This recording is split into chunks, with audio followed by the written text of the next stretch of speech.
I know some of you have heard parts of my life story before, so I debated whether to share part of them again or not.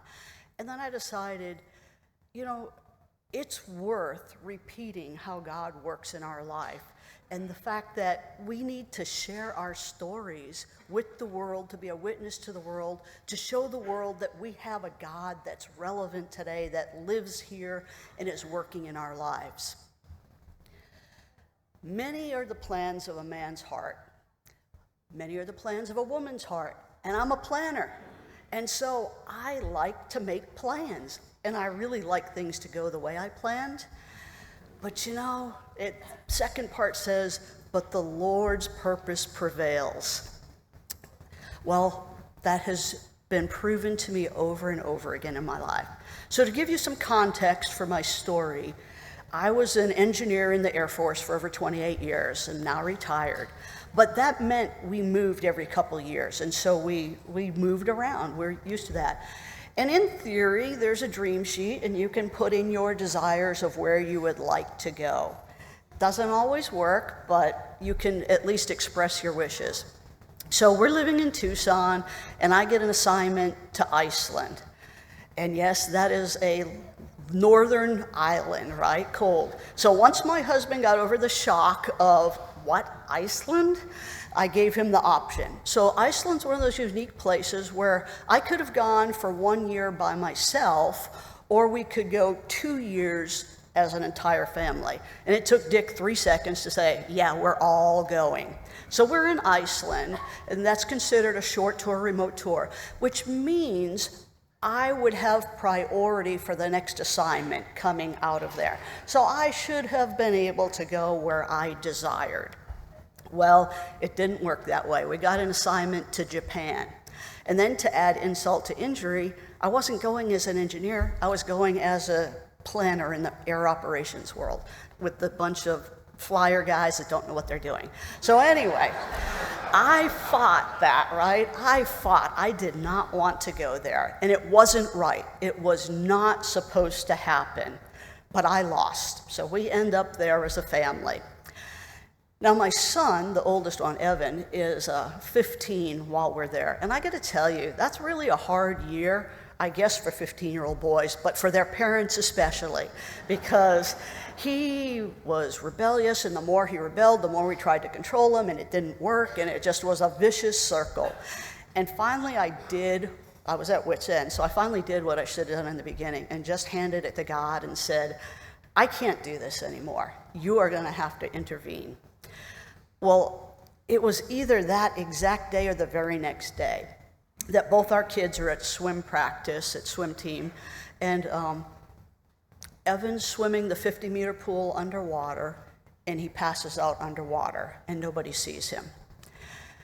Well, it just happens that another 15-year-old girl, who's also in youth group with him, named Jamie, said she just got this overwhelming feeling that she needed to find Evan. So she asked some kids, have you seen him? And they're like, I think he got out of the pool to go to the restroom.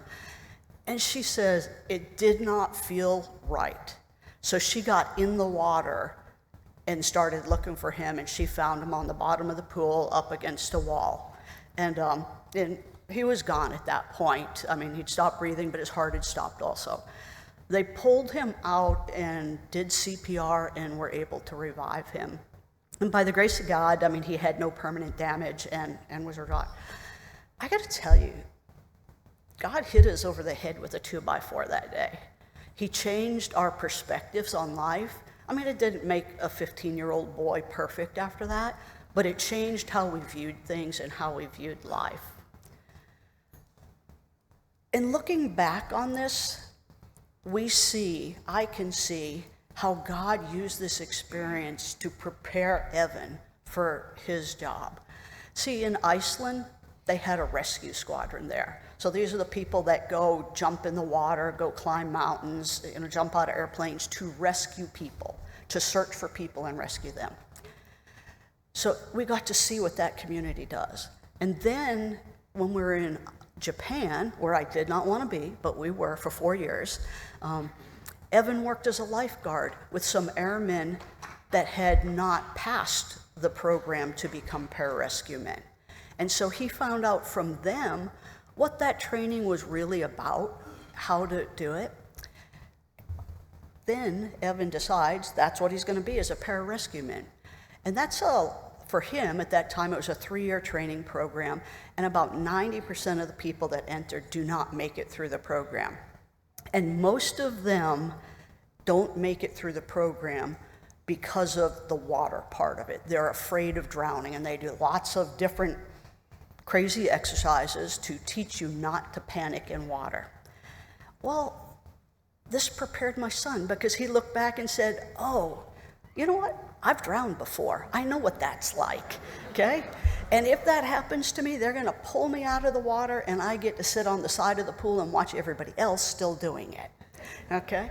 So seeing how God didn't bless my plan, which was not to be at any of those places, but his purpose prevailed, he prepared my son to be a pararescue man, to be able to go into those hard situations.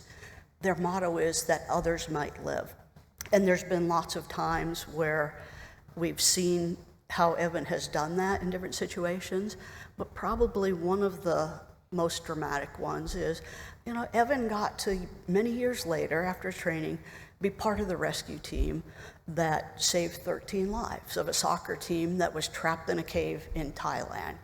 And so I look at this and go, God's will prevailed. He was preparing my son for a mission. And the hard part about that, for me as the planner, is, it's not always about me.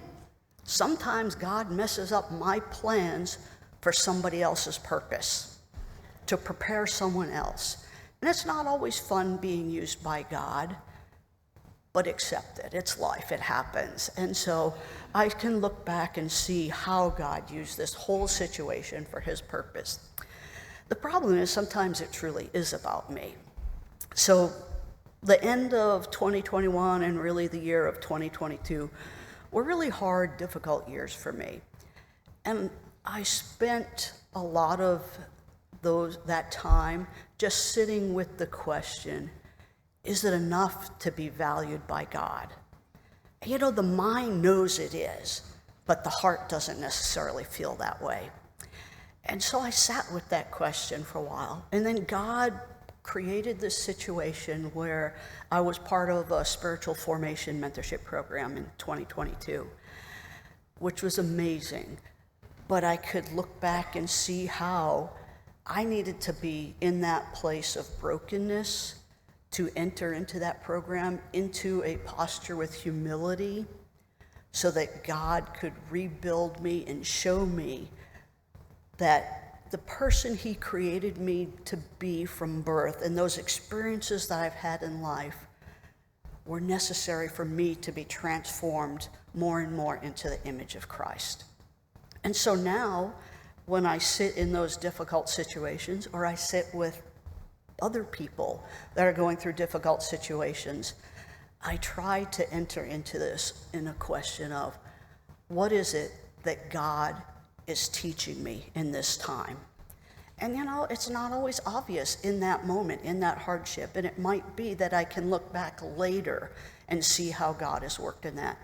And I'm confident that there'll be some things that I'm not going to see until we're in heaven and God makes everything clear. But I've learned to trust God. And it's not one thing that I do and it's just done. It's something I have to choose to do every day, especially on the hard days, is to trust God. So what I challenge myself and all of you is, go ahead and make your plans, but be in a posture to hear God calling you on a different route, and accept that and trust him.